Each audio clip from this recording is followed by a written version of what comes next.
तो सिंपल उस पे है ना, तो 57 क्या है, 57 तो इजी है, और 60 में क्या है भाई ऐसा, exactly two of this random less than this, तो दो को ही तो सिंपल है। चलो यहीं से स्टार्ट करते हैं।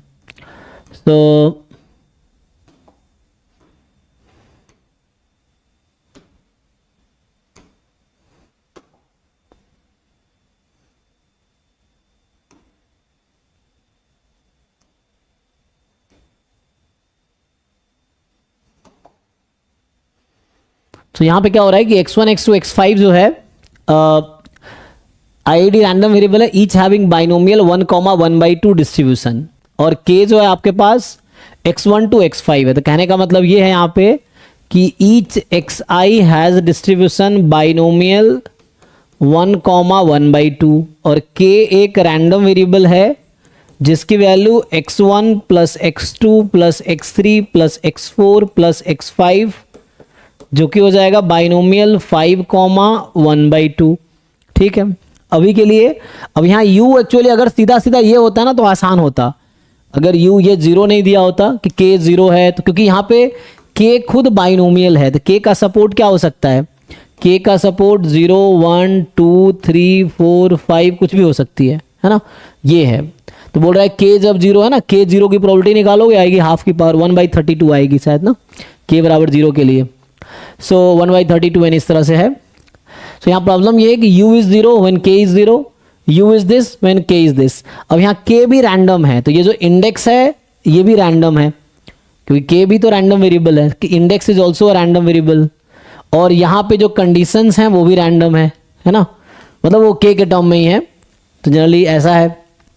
तो इसके लिए सिंपल तरीका एक ये है कि हम क्या कर सकते हैं इस केस में, क्योंकि अगर मीन निकालेंगे तो जीरो के करस्पॉन्डिंग मीन जीरो ही आना है। जैसे k बराबर जीरो क्या होगा, u अभी जो लिख रहा था 0 1 वाला डेल्टा लिखा था हमने, वैसे ही है ये।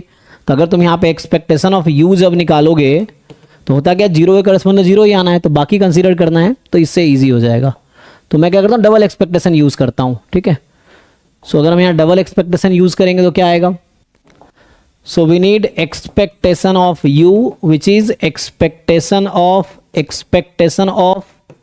u गिवन k, ये लिख सकते हैं। अब k कोई है ना, गिवन k के लिए हम u कैलकुलेट कर रहे हैं।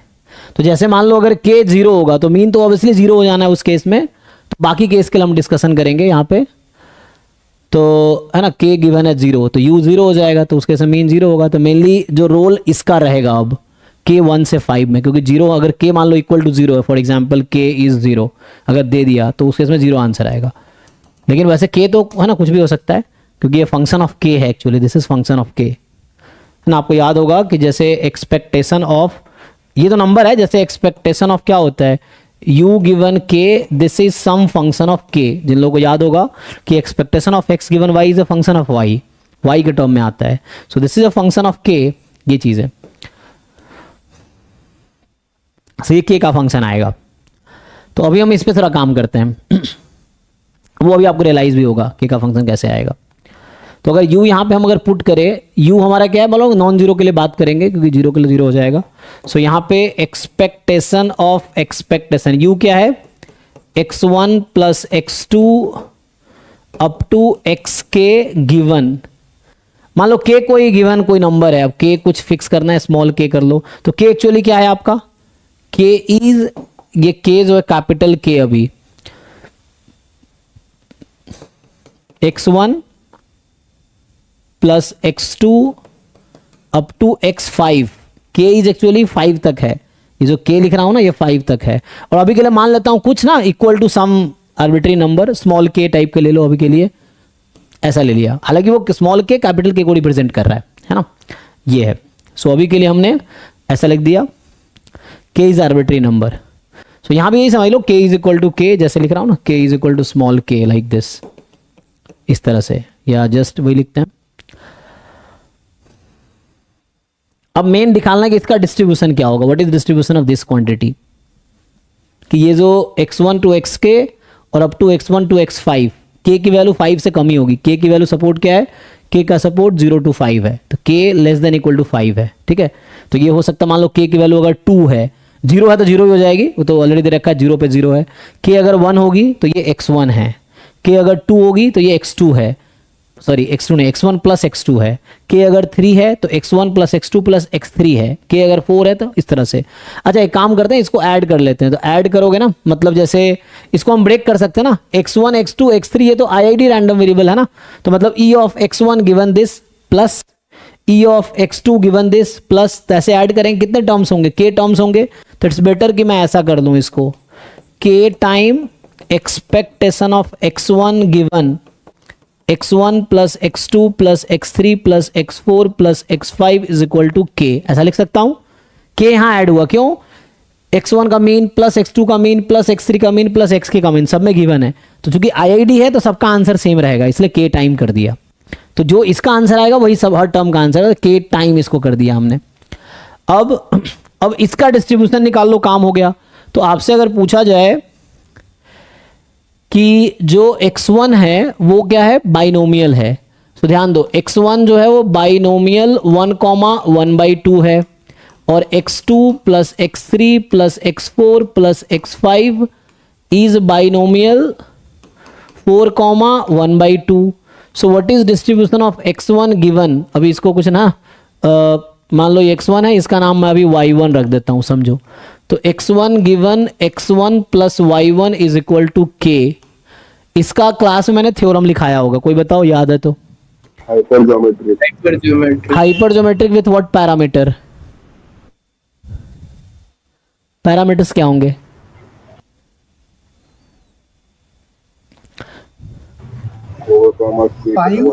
नहीं मैं तुम्हें एक्चुअल थ्योरम लिखा देता हूं पहले, वरना तुम सब गुमराह हो जाओगे। x is binomial np, y is binomial mp and they are independent.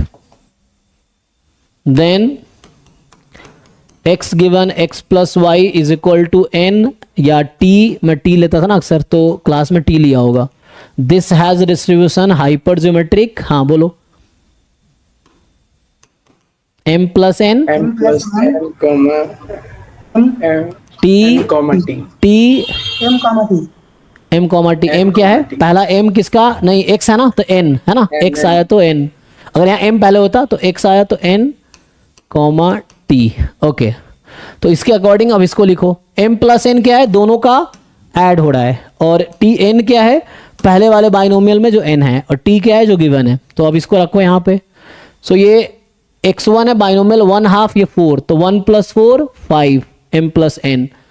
फिर क्या लिखा था, जो पहले है यहाँ x1 है ना, तो 1 है, तो x1 में 1 है, और जो गिवन है बाद में k, ये आ गया। तो दिस इज, अब ये हाइपर ज्योमेट्रिक आ गया, capital N capital M small n। तो अब इसमें क्या होता है, इसका एक्सपेक्टेशन बताओ। So what will be expectation of x1 given x1 plus y1 is equal to k। Hyper geometric में मीन का फॉर्मूला क्या होता है, हाँ, so n into small n है ना। यहाँ पे जो मीन आएगा, अगर यहाँ पे मैं आपको लिख के बताऊं, x given x plus y is equal to t होता है n into m by n, यही है। तो यहां होगा k into 1/5 which is k/5, तो ये आ गया k/5।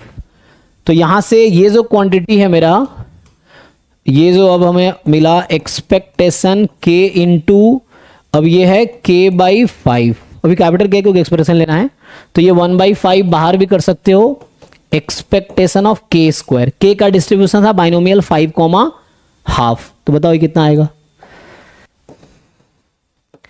तो ये ऑफ k का variance of k plus mean of k whole square, और ये 5,5 है, तो वेरिएंस आएगा 5/4 और मीन आएगा 5/2 का whole square, 25/4। E of k square variance of k plus mean of k whole square. तो यहां से ऐड कर लो, 30/4, 5 कट गया, 6/4, 3/2, चेक करो।